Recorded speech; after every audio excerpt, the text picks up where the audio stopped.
नमस्कार। मुद्दा तो है मैं आपका स्वागत है। मैं हूं आपके साथ ब्रजेश चौक से। आज मुद्दा है आरएसएस का प्लान, हिंदू सम्मेलन पर घमासान। जी हां, आरएसएस एक बार फिर हिंदुत्व के एजेंडे को धार देने की तैयारी में है। संघ अपनी स्थापना के 100 वर्ष पूरे होने पर देश भर में करीब 1 लाख हिंदू सम्मेलनों का आयोजन करने जा रहा है। इन आयोजनों को जहां संघ सामाजिक जागरण बता रहा है, वहीं विपक्ष इसे साफ साफ सियासी मैदान सजाने की कवायद मान रहा है। कुल मिलाकर कहें तो हिंदू सम्मेलन पर बयानबाजी शुरू हो गई है। कांग्रेस ने संघ पर बीजेपी के लिए राजनीति करने का आरोप लगाया है, तो बीजेपी ने पलटवार कर कहा है कि कांग्रेस को हमेशा से हिंदुओं से परेशानी रही है। अब संघ के सम्मेलन पर शुरू हुई सियासत ने कई सवाल भी खड़े कर दिए हैं। उन सवालों को भी हम आपके सामने रखेंगे, लेकिन पहले देखिए रिपोर्ट।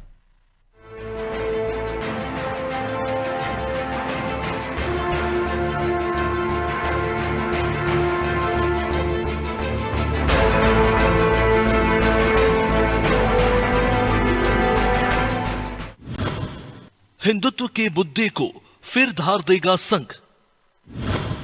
देश भर में आरएसएस करेगा 1 लाख हिंदू सम्मेलन। राष्ट्रीय स्वयंसेवक संघ, वही संगठन जिसने दशकों से हिंदुत्व की विचारधारा को समाज के केंद्र में बना रखा, अब संघ एक बार फिर उसी एजेंडे को धार देने जा रहा है। दरअसल संघ की स्थापना के 100 वर्ष पूरे होने पर बस्ती और मंडल स्तर पर हिंदू सम्मेलनों की श्रृंखला शुरू होगी। इन सम्मेलनों की संख्या 1 लाख तक पहुंच सकती है और इनमें युवाओं के लिए विशेष कार्यक्रम भी शामिल होंगे। आरएसएस के प्रचार प्रमुख सुनील आम्बेकर का कहना है कि इन कार्यक्रमों का मकसद समाज को एकजुट करना और हिंदू समाज की भूमिका को मजबूत करना है। हिंदू सम्मेलनों का आयोजन सभी बस्ती मंडल स्तर पर होने वाला है और इन हिंदू सम्मेलनों में स्थानीय जो लोग हैं, अलग अलग, जैसे मैंने बताया, समाज जीवन के सभी लोग इसमें सहभागी होंगे और किस तरीके से हम लोग हिंदुत्व की जो पहचान है उसके संदर्भ में चर्चा करेंगे, अपने धर्म संस्कृति को अपने क्षेत्र में इसको कैसे और आगे बढ़ा सकते हैं, इसके बारे में चर्चा करेंगे। कि बस्ती और मंडल तो लगभग ये संख्या 1 लाख कुछ बनती है, तो इस सभी जगह पर प्रयास कर रहे हैं। अभी मैं लक्ष्य नहीं बता सकता। जबलपुर में 30 अक्टूबर से आरएसएस की अखिल भारतीय कार्यकारी मंडल की 3 दिवसीय बैठक भी शुरू हो रही है। इसमें संघ प्रमुख मोहन भागवत समेत 407 कार्यकर्ता और 46 प्रांतों के पदाधिकारी शामिल होंगे। यानी ये बैठक संघ के आने वाले 1 साल की बड़ी रणनीति तय करने वाली मानी जा रही है। लेकिन अब इन हिंदू सम्मेलनों पर सियासत भी गर्मा गई है। कांग्रेस ने इन सम्मेलनों को लेकर संघ को घेरा और उस पर निशाना साधा, तो बीजेपी ने भी कांग्रेस पर पलटवार किया। सांस्कृतिक संगठन होने का दावा करते हैं और भारतीय जनता पार्टी की 24 घंटे राजनीति करते हैं। भारतीय जनता पार्टी को पॉकेट में रख के चलते हैं। तो देश में जो है इस दुरभी संधि के बीच में भारत के समाज को फंसा दिया गया है और भारत के समाज की जो है में जो आज एक दूसरे से नफरत करने की, विद्वेष करने की बातचीत हो रही है। ये देखिए, कांग्रेस पार्टी की सतत ढंग से हिंदू और हिंदू संगठनों से आपत्ति रही है। समाज में जब भी किसी सांस्कृतिक सामाजिक संगठन ने हिंदू हितों की बात की, हिंदू संस्कृति, हिंदू विरासत को संरक्षित करने का काम किया और हिंदुओं के नाम पर कोई सम्मेलन किया, तो कांग्रेस को उससे आपत्ति रही है। कांग्रेस पार्टी गजवाए हिंद और जो इस्लामिक ब्रदरहुड की मानसिकता है उसकी पोषक रही है और यही कारण है कि इस प्रकार की बयानबाजी कर रही है। देखा जाए तो इन सम्मेलनों में सभी हिंदुओं को आमंत्रित किया जाएगा, जहां धर्म, समाज और राष्ट्र की रक्षा में उनकी भूमिका पर चर्चा होगी। साथ ही अवैध धर्मांतरण और लव जिहाद जैसे मुद्दों पर चर्चा हो सकती है। यानी धार्मिक एकता के नाम पर ये आयोजन सियासी नजर से बीजेपी के लिए जमीन तैयार करने वाला मंच भी बन सकता है। कुल मिलाकर संघ का 100वां वर्ष एक धार्मिक सामाजिक उत्सव के रूप में सामने लाया जा रहा है, लेकिन उसकी गूंज सियासत के गलियारों तक साफ सुनाई दे रही है, क्योंकि हिंदुत्व वही मुद्दा है जो सियासी हवा का रुख बदल देता है। हालांकि अब देखना ये होगा कि ये सम्मेलन सामाजिक एकता का प्रतीक बनते हैं या फिर सियासी रणनीति का केंद्र। ब्यूरो रिपोर्ट, अनादि टीवी।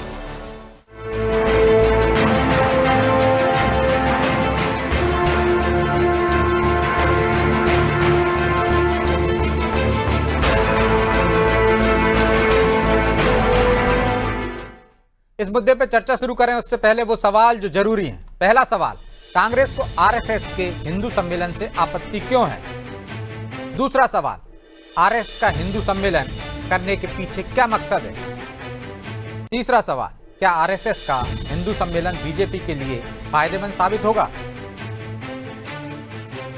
चलिए इन सवालों के साथ इस मुद्दे पर चर्चा शुरू करते हैं। चर्चा में हमारे साथ मौजूद हैं बीजेपी प्रवक्ता ब्रजगोपाल लोया, कांग्रेस प्रवक्ता डॉक्टर राम पांडे और संघ विचारक दिनेश जैन। दिनेश जी, राम जी और लोया जी, आप तीनों का बहुत बहुत स्वागत है। और पांडे जी, शुरुआत आपसे ही करते हैं। सुन पा रहे हैं आप मुझे? जी जी जी, सुन रहा हूँ। हमने देखा है तमाम समाजों के सम्मेलन होते हैं। यदि कोई पार्टी या कोई संगठन, आरएसएस जो कहता है कि सांस्कृतिक संगठन है, वो हिंदू सम्मेलन कर रहा है तो उस पर आपत्ति क्यों? देखिए, आपत्ति तो आपने स्वयं कर दी है।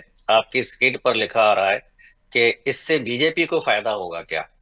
तो ये तो यही सवाल है सबसे मेरा। हाँ, तो ये सबसे आपने ही आरएसएस पर आपत्ति जता दी ना, क्योंकि आरएसएस तो कहता है वो सांस्कृतिक संगठन है और हमेशा कहता है उसका राजनीति से कोई लेना देना नहीं है। लेकिन आपने लिख दिया इससे बीजेपी को फायदा होगा क्या। तो ये अपने आप में प्रमाणित करता है कि ये दोगला संगठन है, कहता कुछ है, करता कुछ है, बोलता कुछ है। इस संगठन के पास लोग हैं। ये चाहता संगठन तो देश में कुछ काम कर सकता था, लेकिन जब से संगठन की स्थापना हुई है, संगठन ने नकारात्मक कार्य किए हैं और हिंदुओं को भी धोखा दिया है। ये एकमात्र ऐसा संगठन है जो देश की आजादी का विरोध करने के लिए जिसकी स्थापना हुई, हिंदुओं की आजादी का विरोध करने से इसकी स्थापना हुई। स्थापना ही इस बात पर हुई थी कि हिंदुओं को आजादी नहीं मिलना चाहिए। स्थापना ही इस बात पर हुई थी कि अंग्रेजों का शासन रहना चाहिए और इन्होंने अपना काम बखूबी किया। भारत छोड़ो आंदोलन का पूरी ताकत से इन्होंने विरोध किया।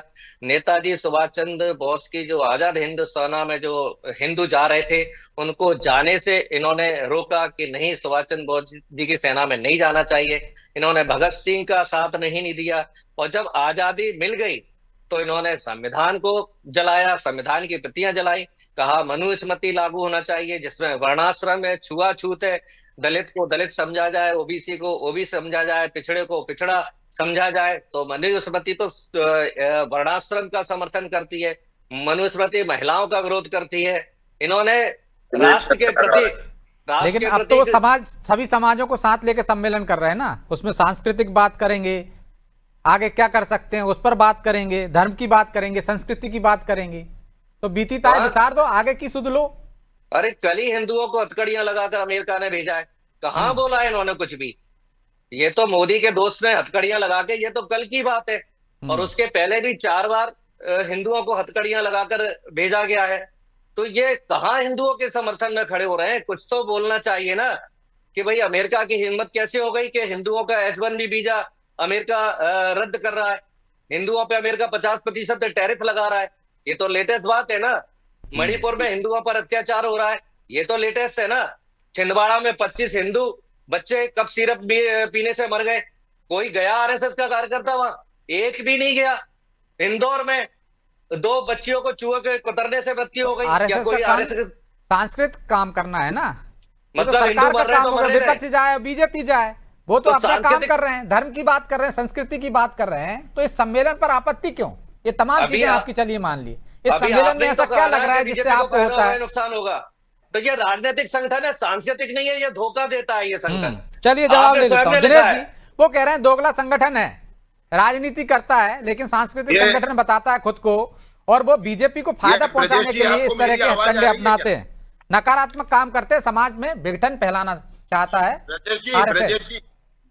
ब्रजेश जी, मैं ब्रजगोपाल लोया बोल रहा हूँ। एक इंटरप्शन है, क्या आपको मेरी आवाज पहुंच रही है? आ रही है, आपकी आवाज आ रही है लोया जी। ठीक है, मगर मेरा वो नहीं आ रहा है, फ्रेम थोड़ा दिखवा लें। जी जी जी दिनेश जी। जी, अब मुझे तो इनकी बातों पर हंसी आती है। इस तरह की बातें करती है ये। इनकी जिस संगठन की नींव ही अंग्रेजों ने रखी हो, अंग्रेजों के नौकरों ने रखी हो, अंग्रेजों के सर्वेंट्स ने कांग्रेस की नींव रखी, A.G. ह्यूम ने। और 1920 तक अंग्रेज ही इनके कांग्रेस के अध्यक्ष रहे। इन्होंने, महात्मा गांधी ने और जवाहरलाल नेहरू ने भगत सिंह का विरोध किया, तमाम चंद्रशेखर का विरोध किया, तमाम क्रांतिकारियों का विरोध किया, नेताजी सुभाष चंद्र बोस का विरोध किया। इन लोगों ने तमाम क्रांतिकारियों का विरोध किया और खुद आयशो आराम करते रहिए। ये स्वतंत्रता संग्राम के नाम पर इन्होंने अंग्रेजों से वजीफे लिए, अंग्रेजों से इन्होंने सुविधाएं ली, 5 स्टार फैसिलिटीज में जिए। ये जेल भी जाते थे तो ऐशो आराम की जिंदगी जीते थे। इन्होंने हमेशा देश को धोखा देने का काम किया। कांग्रेस पार्टी जो है वो गजवाए हिंद के एजेंडे पर चल रही है। आज भी असम में जो कांग्रेस का अधिवेशन हुआ है वहां बांग्लादेश और पाकिस्तान के राष्ट्रगान गाए जा रहे हैं। ये पाकिस्तान जिंदाबाद के नारे लगाने वाले लोग, पाकिस्तान में जाकर पाकिस्तान की सरकार से भारत के विरुद्ध सहायता मांगने वाले लोग, ये चीन के साथ एमओयू सिग्नेचर करने वाले लोग, ये भारत पे जब आक्रमण हुआ तो राहुल गांधी जाकर चीन की एम्बेसी में खाना खाते हैं, उनके साथ दावतें उड़ाते हैं, अय्याशी करते हैं। ये ऐसे लोग भारत की संस्कृति को क्या समझेंगे? इनको तो एक ही है, किसी प्रकार से ये इनके इन प्रकार हैं, ये देश की सत्ता हासिल करके इस देश को बेच देना चाहते हैं। नेहरू जी ने अपने शासनकाल में 4 लाख एकड़ जमीन चीन को दे दी। इन्होंने बहुत सारे फायदे पाकिस्तान को पहुंचा दिए। पाकिस्तान के हित में इन लोगों ने भारत के समझौतों का वो कार्य किया। इस तरह से इन्होंने इस देश को कमजोर करने की परिस्थितियां पैदा की। इन्होंने हिंदुओं के हितों पर कुठाराघात किया और इन लोगों ने स्वतंत्रता संग्राम के नाम पे इस देश को छला। इस देश के जो सच्चे स्वतंत्रता संग्राम सेनानी थे उनका विरोध करते रहे, उनकी हत्याएं करवाई अंग्रेजों से मिलकर इन लोगों ने। लेकिन दिनेश जी, अब तो सवाल ये उठ रहा है कि ये हिंदू सम्मेलन करने के पीछे आप लोगों का मकसद क्या है? वो कह रहे हैं कि बीजेपी के लिए जमीन तैयार कर रहे हैं आप लोग। अब ये कहते हैं कि जो अमेरिका से वापस आए वो तमाम हिंदू थे, जो छिंदवाड़ा में मरे वो सब हिंदू थे, यानी ये हिंदुस्तान को हिंदू समझते हैं। ये प्रत्येक भारतवासी को हिंदू कहकर संबोधित कर रहे हैं। इस बात का आप इसको उदाहरण लिया जाए, इसको नोट किया जाए कि आज ये इस रिजल्ट पर पहुंच गए हैं कि तमाम भारतवासी को हिंदू कहकर संबोधित करने लगे हैं। ये इनका कार्य हो गया है। ये आज जो हम हिंदू सम्मेलन कर रहे हैं वो इस देश की संस्कृति को संगठित करने के लिए, इस देश की विरासत को संरक्षित करने के लिए, हिंदुओं में जागृति उत्पन्न करने के लिए, शिक्षा और सामाजिकता का, सामाजिक समरसता का प्रचार प्रसार करने के लिए हम हिंदू सम्मेलन कर रहे हैं। ये चाहते हैं हिंदुओं को जाति विभेद में तोड़ना और हम चाहते हैं हिंदुओं को समग्र दृष्टि से जोड़ना। यही कांग्रेस में और भारतीय तो पांडे जी उन्होंने बता दिया बेसिक अंतर क्या है कांग्रेस में और आरएसएस में और बीजेपी में। वो सबको संगठित करना चाहते हैं, आप जातियों में बांटना चाहते हैं, सांस्कृतिक विरासत की बात कर रहे हैं। और आप मान चुके हैं क्या कि सभी तमाम हिंदू हैं भारत में रहने वाले? क्योंकि जो कफ सिरप से मौत हुई है उसमें मुस्लिम भी हैं। तो ये तो कह रहे हैं ना हिंदू मरे हैं। हाँ ठीक है, यही सवाल है मेरा। प्रत्येक मृतक को हिंदू कहकर संबोधित कर रहे हैं। जी पांडे जी जवाब दीजिए छोटा सा, फिर मैं लोया जी के पास जाऊंगा। जी देखिए, सिंधु घाटी के इधर जो भी रहते हैं सब हिंदू हैं, लेकिन नरेंद्र मोदी जी ने कहा है हिंदू कोई धर्म नहीं है। नरेंद्र मोदी जी ने कहा हिंदू कोई धर्म नहीं है। अब आप तो हिंदुओं को जातियों में तोड़ने का काम करते हो। अभी आपने कहा दलित, आप हैं कौन पहले बताइए तो सही। जैन अरे आप कौन है भैया? इस तरह विचलित नहीं हो कौन हो, कहाँ पांडे जी, इस तरह आपा मत करिए। कौन है साहब, ये तो बताइए कौन है? इतने झूठे इंसान को बैठा रखा है बांग्लादेश? अरे कौन है बताइए तो सही, आपने इंट्रोडक्शन नहीं बताया। पाकिस्तान से आए हो या बांग्लादेश से आए हो? भैया पहले आप अपनी पहचान बताओ। मणिशंकर अय्या के पिछलग्गू हो आप? मणिशंकर लोगों को बिठा रखा है आपने, आरएसएस के लोगों को। कहाँ से आए हो आप? आपकी पहचान क्या है? अरे आपकी पहचान तो राघव जी है ना, राघव जी के वंशज जो आप मुद्दे से इधर उधर जा रहे हो ना। राघव जी के वंशज है, आप पांडे जी राघव जी के चेले हो आप, राघव जी के चेले हो आप, पता है आप पाकिस्तान जिंदाबाद के नारे लगाने वाले हो। चेले हो, पता है हमें। आप किसके चेले हो? राघव जी के चेले हो, राहुल गांधी के गुरु हो आप। राघव जी के चेले हो, राघव जी के राहुल गांधी के गुरु हो। पांडे जी ये कोई मर्यादा होती है? आपके साथ दिक्कत क्या है कि आप कहीं से कहीं जोड़ने लगते हो जब आपके पास तथ्य नहीं रहते, फिर आप कहते हो किस तरह की बातें कर रहे हो, आपको म्यूट कर रहे हैं। अरे आप तथ्यों पे बात कीजिए ना। दिनेश जी, राम जी, मैं लौट रहा हूं आप दोनों के पास। लेकिन लोया जी वो कह रहे हैं कि हमें तकलीफ इस बात से है कि आपके लिए पिच तैयार करते हैं, आपसे मुकाबला करें कि उनसे मुकाबला करें? देखिए ब्रजेश जी, ये थोड़ा सा भटक गई थी डिबेट। मैं बड़ी जिम्मेवारी के साथ कहना चाहता हूं कि जिन लोगों को राष्ट्रीय स्वयंसेवक संघ का विचार पता नहीं है, उसके कार्य करने की प्रणाली पता नहीं है, और जो हिंदू सम्मेलन आयोजित होने वाले हैं उनकी रूपरेखा भी पता नहीं है, उनको कम से कम इस पर टिप्पणी नहीं करना चाहिए। इसमें ब्रजेश जी आपका वीडियो नहीं आ रहा है, मेरा थोड़ा सा आपकी आवाज आ रही है, वो में तकनीकी कुछ खामी है, आप बोलिए। हम 5 कार्यक्रमों को लेकर राष्ट्रीय स्वयंसेवक संघ समाज के बीच जा रहा है। जो हिंदू सम्मेलन होंगे तो देखो पहली बार मेरे मित्र राम पांडे जी ने ये स्वीकार कर लिया है कि सिंधु नदी के आर पार सब हिंदू ही हिंदू रहते हैं। ये इसके लिए मैं धन्यवाद देता हूं उन्हें। मगर दूसरी बात है कि ये जो हिंदू सम्मेलन है इनमें 5 विषय हैं। पहला विषय है नागरिक शिष्टाचार का पालन करना। ये संघ समाज के बीच में लेकर जा रहा है कि जो नागरिक कर्तव्य है हमारे उनका पालन करना हम सीखें। इस देश में राजनीतिक अधिकार, जो नागरिक अधिकार है उनको मांगने की तो होड़ लगी है, मगर जो राजनीतिक कर्तव्य संविधान ने हमें दिए हैं उनका कोई पालन नहीं करना चाहता है। दूसरा, कुटुंब प्रबोधन। जो भारतीय परंपरा का सबसे मजबूत स्तंभ है वो है कुटुंब, और कुटुंब कहीं ना कहीं टूट रहा है और घट रहा है, छोटा हो रहा है। तो कुटुंब प्रबोधन, और उसमें भी ये चिंता करना कि भवन, भोजन, भजन, भाषा और भेष, ये हमारे जो समानता जो थी वो बनी रहे। तीसरा जो महत्वपूर्ण अभियान हमने हाथ में लिया है वो है स्वदेशी। स्वदेशी के माध्यम से इस देश को आर्थिक और सामरिक रूप से मजबूत करना। चौथा, समरसता। जो समाज में विकृति पैदा करने की विदेशी ताकतें और विदेश की ताकतों के हाथ में खेल रहे भारत के कुछ राजनीतिक दल, ये जो प्रयास कर रहे हैं समाज को आपस में तोड़ने का, उसको वापस समरस भाव में स्थापित करना। और 5वां जो हमारा महत्वपूर्ण विषय है वो है पर्यावरण, कि पर्यावरण की सुरक्षा सर्वाधिक आवश्यक है।